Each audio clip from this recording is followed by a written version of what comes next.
Roll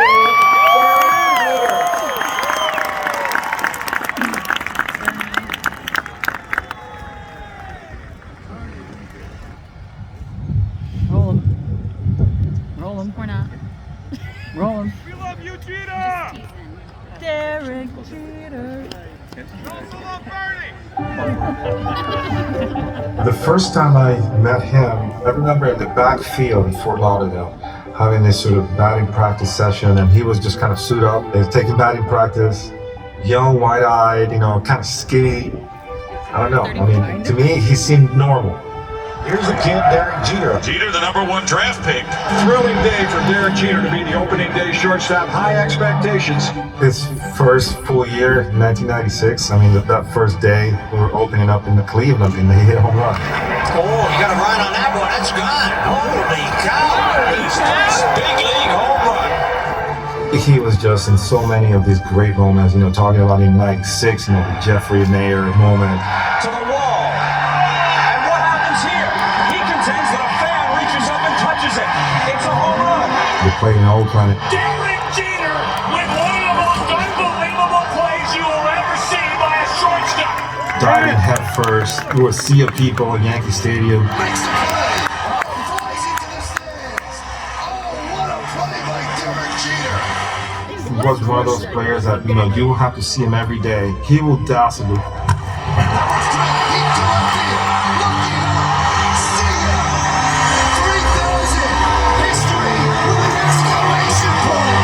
He will do something in the course of the game that somebody will say to their kid, hey, take a look at that player. This guy's a Hall of Famer.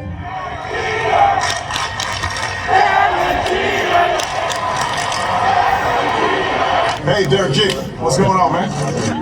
I just consider him a case study on how to do things in New York the right way. I mean, he was able to really excel at one of the most high-profile cities, playing a sport that is the heart and soul of the city. And sometimes I ask him, hey, how did you do it? But I think he never let all of that New York life interfere in his approach to the game. For him, baseball was first and probably last. And he really took a lot of pride in being the captain of the Yankees and a winner. The Yankees are champions of baseball. The New York Yankees, world champions. Team of the decade. Yankees, for the third time in a row, 4th time in 5 years, and the world champion. The Yankees are back on top. World champions for the 27th time. It's good to be back. This is right where it belongs. You talk about the quintessential Yankees, you talk about Ruth, Garrett, Mantle, DiMaggio. Derek is right there. A game-winning walk-off home run by Derek Jeter. He is Mr. November. I'm just so proud to say that he was my teammate, and I played with him for all those years now. And he has remained the same. He still answers my phone calls. He still is a great guy, but that moment in time where he played at his best should be celebrated. He is well deserved of this great honor.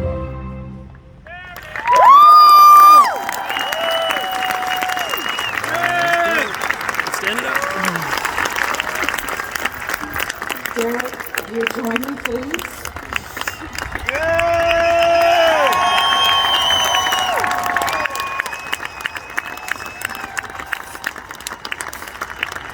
As chairman of the National Baseball Hall of Fame, it is my honor, Derek, to welcome you into the Hall of Fame family and to ask the commissioner to please read the inscription on your plaque. Derek Sanderson Jeter, the captain, New York AL, 1995 through 2014. Yeah! Heartbeat of a Yankees dynasty, defined a 2-decade run of Bronx dominance that produced 17 postseason appearances, 7 American League pennants, and 5 World Series championships. Selected to 14 All-Star games and named 1996 AL Rookie of the Year. Winner of 5 Gold Glove Awards, appearing in all of his 2,674 games in the field at shortstop. Totaled 200 or more hits in 8 seasons, retiring 6th on the all-time list with 3,465. Scored 1,923 runs with 100 or more in 13 seasons. In a record 158 postseason games, batted .308 with 111 runs, 200 hits, 32 doubles, and 20 homers. Earned the 2000 World Series Most Valuable Player Award.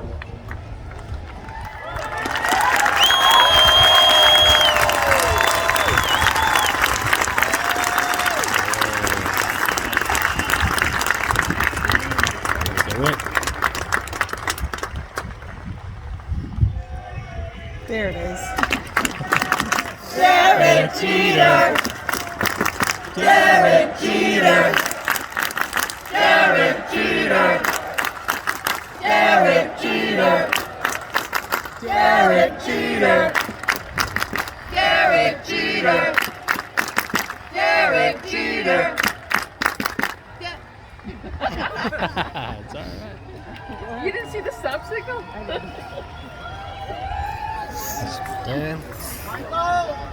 Andrews. From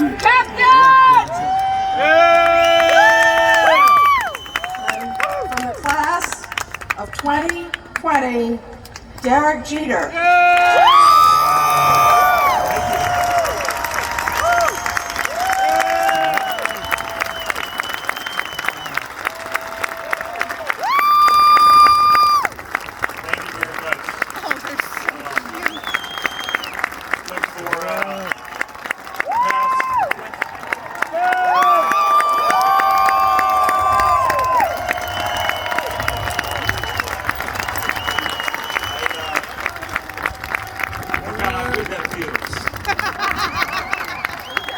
For the past 20 months, everybody asked me, how's the Hall of Fame speech coming?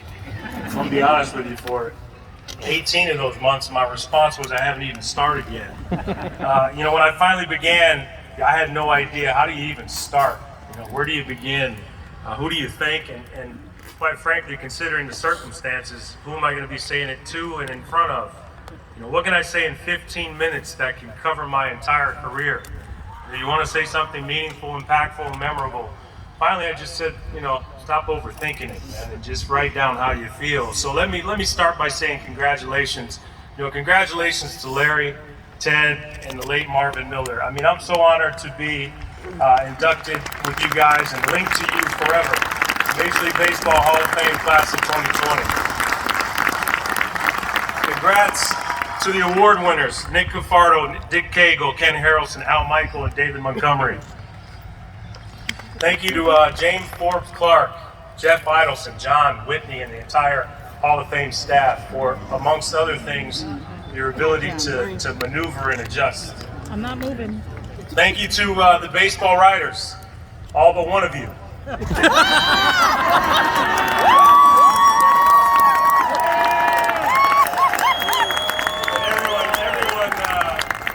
Everyone who covered me during my career, the beat writers, the columnists, TV and radio, and a special thank you to the Hall of Famers. Those that are here with us today, the ones that couldn't make it, the men I played with, played against, for, and looked up to and admired. When the induction ceremony was canceled and then later was postponed, everyone told me, don't worry about it, it's going to happen eventually and it's going to feel the same. You were right, but I do want to point out one thing. As you saw earlier, the Hall of Fame is special because of those who are in it. And we've lost way too many Hall of Famers over the last 20 months. And these are all Hall of Famers that would have or could have been here. And selfishly, for that reason, it's not the same. Because when, everyone asks about nerves, they assume it's because of a speech, what I may say or not say. The number of people in attendance or watching at home. No. The nerves are because these guys behind me right now, and all of those that are a part of the Hall of Fame family. Because the great thing about baseball is its history, and that's what makes it so special. I want to share two quick stories, two special moments I had with the Hall of Fame family early on in my career. The first was in 1996. after we won the World Series, I was attending the the New York chapter of the Baseball Writers Dinner in New York, and I was seated on the dais next to someone I had never met before. And we sat there for roughly 3 hours, and if I'm gonna be honest with you, I can't recall any details of our conversation, but I do know it was a time that I'll always cherish, because when you talk about class and you talk about elegance, this person was and still is the epitome of it. The fact that she even knew who I was and was willing to listen to what I had to say made me feel like I was the most special person in the world. That person was Mrs. Rachel Robinson.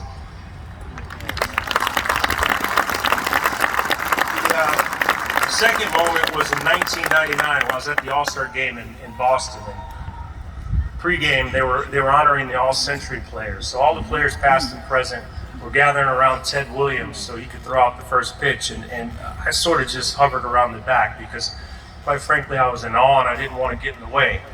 I felt a tap on my shoulder. I turned around and someone told me, I wanted to meet you. And I said, you wanted to meet me? That was the very first time I met the great Hank Aaron. Now, you might wonder what's the reason I bring these moments up. It's because these two moments in particular is when I realized that it's more than a game in just a sense. The greatest people and players in this game, the Hall of Fame family, they're watching. So I wanted their approval. During my career, I wanted to make Mrs. Robinson proud. I wanted to make Hank Aaron proud. I wanted to make all you behind me proud, not of statistics, proud of how I played the game, how I carried myself, and how I respected the game and those before and after me. So, I guess the relevant question is, how did I get on the dais next to Mrs. Robinson and on the field at Fenway Park with Hank Aaron, and ultimately, on this stage? I'm on the stage as a result of many others. I'm on the stage as a result of the support and love of countless people. But for me, the love of the game and the success I had playing it starts and ends with family. I was first introduced to competition in the game of baseball by my dad. I vividly remember going to watch him play shortstop for his corporate softball team. And I don't think I ever told him this, but I was amazed at how good he was. And how he stood out in front of everyone else, above everyone else. He was my first idol, wanting and watching and wanting to be my dad. Him sitting me down afterwards and educating me, about the history of the game, how to play, and more importantly, how to win. And then afterwards, he'd pull out and show me, his scrapbook from college to prove to me he knew what he was talking about. Now, there's a lot of people listening, so I'm not going to divulge how many pages you had in your scrapbook here today. I fell in love with the Yankees. I was watching games in the summer with my grandmother, Dorothy Connors, who was here today, in West Milford, New Jersey. I played wiffle ball in our yard in full Yankee pinstripes, pretending to be Dave Winfield. I'd break a window occasionally and she'd be all right with it. And at the same time, I learned the importance of going to work every single day and doing your job no matter what from my grandfather, William Sonny Connors. When I got a little older, we used to jump the fence of our house in Michigan, and I walked to the baseball fields at Kalamazoo Central High School, and we practiced as a family. My dad pitched, my mom and my sister Charlie shagging in the outfield, and then we'd go and do the same thing for her on the softball field. That was fun for us. It's what we enjoyed. It's how we bonded as a family, and quite frankly, it's how I got better. But it was more than just practice. It was the lessons that my parents taught me. Mom, you taught me any dream is attainable as long as you work harder than anyone else. You drilled that in my head over and over and over, and you led me to believe it. You told me never to make excuses. You wouldn't allow me to use the word can't. You show up to work, you stay positive, good things will happen, and ultimately it's going to rub off on other people. Dad, you've been the voice of reason. You taught me to be patient, listen and think before I speak. You've always been there for advice, and to this day, you're the first person I go to. I know when I retired, you said you played every game with me. And I know you recall, from time to time telling me, you keep building that resume, right? And look where it's gotten us today.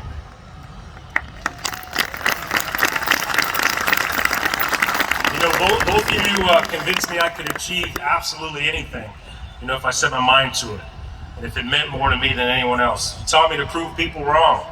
And to this day, I remember every time I was doubted, I made and I still make a mental note. So I was and I'm going to prove doubters wrong. You know, it's what drove me and it still drives me today. So I love you guys so much. Thank you for making me who I am. My sister Charlotte, I missed you growing up because I was away starting my professional career. But you know, we've continued to get closer and closer over the years. You know, you're a fighter, you're independent, you're supportive, you're stubborn, like me at times. But I tell you one thing, you always look out for and you have your brother's back. And I've watched you become an unbelievable mother to Jalen. And I love you. I couldn't be more proud of you and the woman you've become. But, you know, ultimately it boils down to you have a dream, you believe in that dream, and you surround yourself with people who are going to encourage you, support you, challenge you, be honest with you, and help nurture that dream. It started with my family, but it included so many more. You know, it's literally impossible for me to name everyone in a short period of time, and I'll reach out to others privately. However, there are a few I want to mention quickly. Those who taught me how to be a professional and helped me get here today.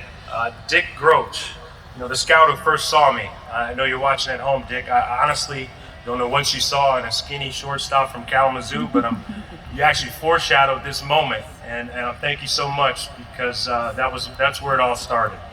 The special front office members, managers, coaches, trainers, sports staff at the Yankees, Gene Michael, Bob Watson, Brian Cashman, Bill Livesey, Mitch Lukowitz, Mark Newman, Don Zimmer, Willie Randolph, Will, I see you, Reggie Jackson.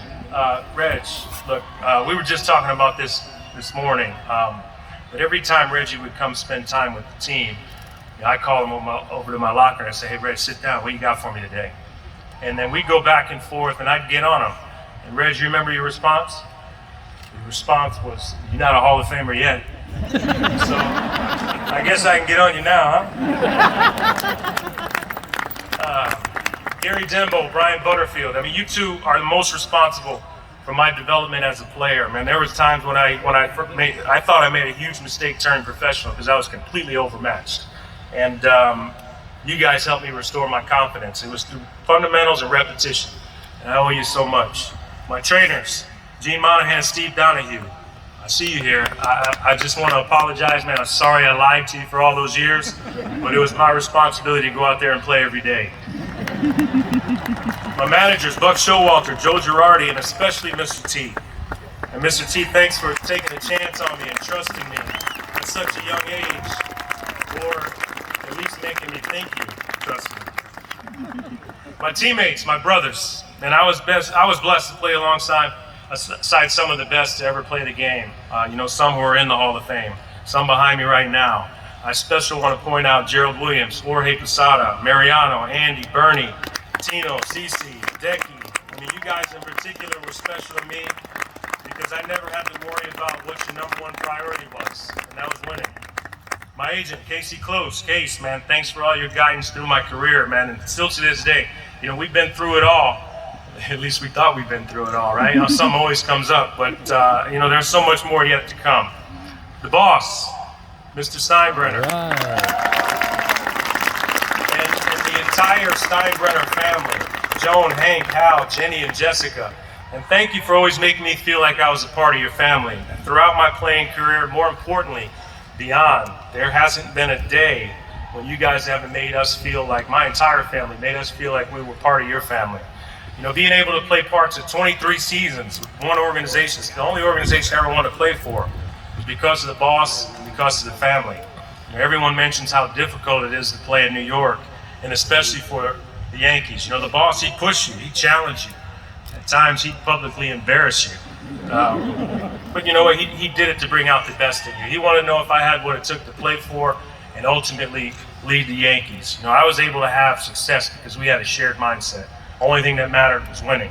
And I had one goal during my career, and that was to win more than everyone else. And we did.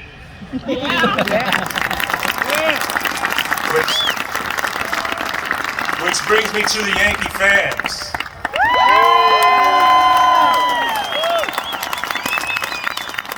You know, there was only one thing in my life I wanted to be, and that was a shortstop for the New York Yankees. And now I'm a Yankee forever. And without question, you know, you helped me get here today as much as any individual I've mentioned. You know, you can't be fooled. You know, you're passionate, you're loyal, knowledgeable, vocal, challenging, and supporting.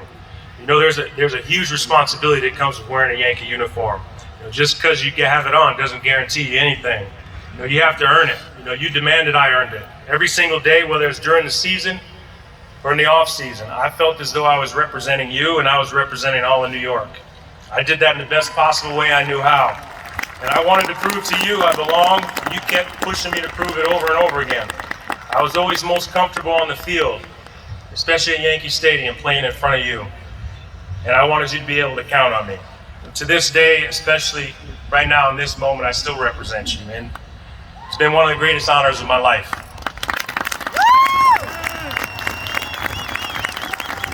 My girls, Annabelle and Story. You know, this day puts an exclamation point on my playing career, which was my first dream. You know, through you all, with you all, I'm living another one. Anna, you thought you married into retirement. It didn't take long for me to get back at it, but I know you didn't envision that part, but we've been through so much over the past 5 years. You're the strongest person I know, which I'm sure you're going to say is required when dealing with me. I mean, you're thoughtful, you're caring, you've been an incredible wife and even more amazing mother.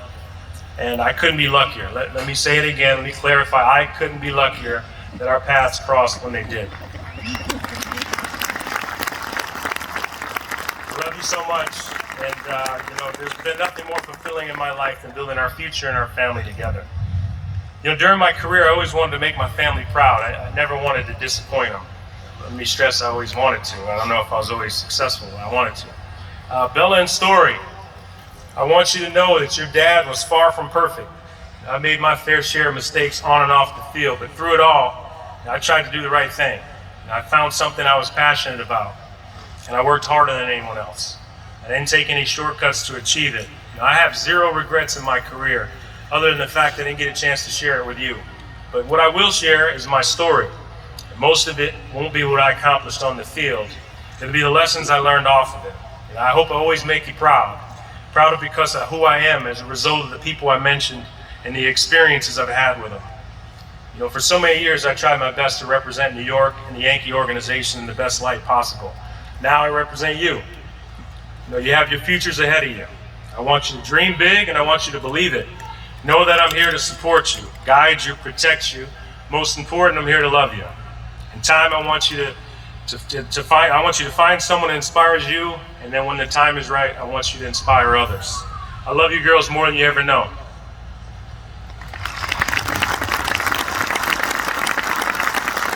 Finally, I want to conclude with a message to the players in Major League Baseball right now and the young kids who may be starting out with a dream just like I had.